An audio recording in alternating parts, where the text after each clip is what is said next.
NEET ചോദ്യപേപ്പർ ചോർച്ചയിൽ എൻടിഎക്കെതിരെ CBI കുറ്റപത്രത്തിൽ ഗുരുതര കണ്ടെത്തലുകൾ. ചോദ്യപേപ്പർ തയ്യാറാക്കുന്നവരെ തെരഞ്ഞെടുക്കാൻ വ്യക്തമായ മാനദണ്ഡങ്ങളൊന്നുമില്ല. നിയമനം നടക്കുന്നത് നിലവിലെ ഉദ്യോഗസ്ഥരുടെ പരിചയക്കാരുടെ ശുപാർശയിൽ മാത്രമെന്നും കണ്ടെത്തൽ. വിഷയ വിദഗ്ധരുടെ നിയമനത്തിന് രേഖാമൂലമുള്ള നടപടിക്രമങ്ങളോ നിയമന ഉത്തരവോ ഇല്ല. ചോദ്യപേപ്പർ തയ്യാറാക്കുന്നവർക്കും വിവർത്തകർക്കും മേൽ മതിയായ നിരീക്ഷണവുമില്ല. കാര്യക്ഷമമല്ലാത്ത ഈ നിയമന രീതിയാണ് ചോദ്യപേപ്പർ ചോർച്ചയിലേക്ക് നയിച്ചതെന്നും സിബിഐ കുറ്റപത്രത്തിൽ പറയുന്നു. പാനലിലെ ഫിസിക്സ് വിദഗ്ധരാണ് സിബിഐക്ക് നിർണായക മൊഴി നൽകിയത്. ആദിൽ പാലോട് വിവരങ്ങളുമായി നമ്മളോടൊപ്പം തുടരുകയാണ്.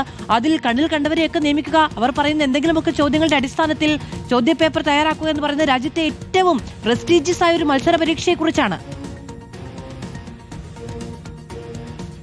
ഉറപ്പായും അത് തന്നെയാണ്. നീറ്റ് പരീക്ഷ ചോദ്യപേപ്പർ ചോർന്നപ്പോൾ അതിന്റെ ഉറവിടം എങ്ങനെയാണ് ചോർന്നത് എന്ന അന്വേഷണം എത്തി നിന്നത് ചോദ്യപേപ്പർ തയ്യാറാക്കുന്ന അധ്യാപകരിലായിരുന്നു. വിഷയ വിദഗ്ധർ തന്നെയാണ് മനഃപ്പാടമാക്കിയും ചെറിയ പേപ്പറുകളിൽ എഴുതിക്കൂട്ടിയും പുറത്തേക്ക് കൊണ്ടുപോയി വാട്സപ്പ് വഴി ചോദ്യങ്ങൾ പ്രചരിപ്പിച്ചത്, ചോദ്യങ്ങൾ ചോർത്തിയത് എന്ന് കണ്ടെത്തിയിരുന്നു. ഇപ്പോൾ വരുന്നത് ഗുരുതരമായ കണ്ടെത്തലുകളാണ്. സിബിഐ അന്വേഷണത്തിൽ കുറ്റപത്രം സമർപ്പിച്ചിരുന്നു റോസവന്യൂവിലെ പ്രത്യേക കോടതിയിൽ. ഇപ്പോഴത്തെ അതിന്റെ വിവരങ്ങൾ വരുന്നു. ഒരു അധ്യാപകനെ, വിഷയ വിദഗ്ധനെ ചോദ്യപേപ്പർ തയ്യാറാക്കുന്നതും നിയോഗിക്കുന്നത് എങ്ങനെയാണ് എന്ന ചോദ്യത്തിന് മറുപടി, ചോദ്യപേപ്പർ തയ്യാറാക്കുന്നവരെ നിയമിക്കാൻ പ്രത്യേക മാനദണ്ഡങ്ങൾ ഇല്ലായിരുന്നു എന്നുള്ളതാണ്.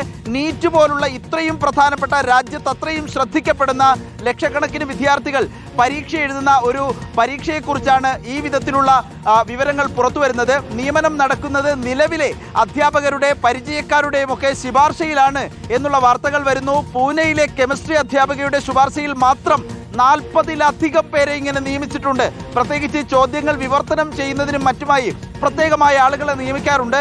ഇതിനും ഒരു വ്യവസ്ഥയുണ്ടായിരുന്നില്ല എന്നുള്ളതാണ് ഇപ്പോൾ വരുന്ന വിവരങ്ങൾ അനുസരിച്ച് മനസ്സിലാക്കുന്നത്. സിബിഐ അന്വേഷണത്തിൽ നിർണായകമായി ഈ മൊഴി വിവരങ്ങൾ നൽകിയിരിക്കുന്നത് പാനലിലെ ഒരു ഫിസിക്സ് അധ്യാപകനാണ് എന്ന വാർത്ത കൂടിയുണ്ട്. ഏതായാലും സിബിഐ കുറ്റപത്രം സമർപ്പിച്ചിരിക്കുന്നു. വിചാരണ നടപടികളിലേക്ക് മാറുകയാണ്. ഇന്ന് റോസവന്യൂവിലെ പ്രത്യേക കോടതി കുറ്റപത്രം അംഗീകരിക്കുന്നതിൽ തീരുമാനമെടുക്കും.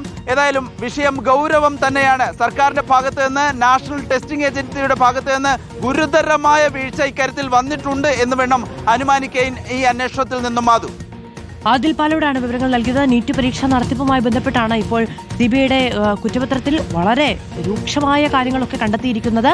ഈ നാഷണൽ ടെസ്റ്റിംഗ് ഏജൻസിക്ക് തോന്നുന്ന ആളുകളെയൊക്കെ പിടിച്ച് നിയമിക്കുക, അങ്ങനെ മാനദണ്ഡങ്ങളൊന്നും പാലിക്കാതെ നിയമിക്കുക, അവർ നിർദ്ദേശിക്കുന്ന ചോദ്യങ്ങൾ ഉൾപ്പെടുത്തിയത് ഈ ചോദ്യപേപ്പർ നിർമ്മിക്കുക തുടങ്ങിയ കാര്യങ്ങളാണ്. ഈ പാനലിലെ ഫിസിക്സ് അധ്യാപകൻ തന്നെയാണ് നിർണായകമായ മൊഴി നൽകിയിരിക്കുന്നത്.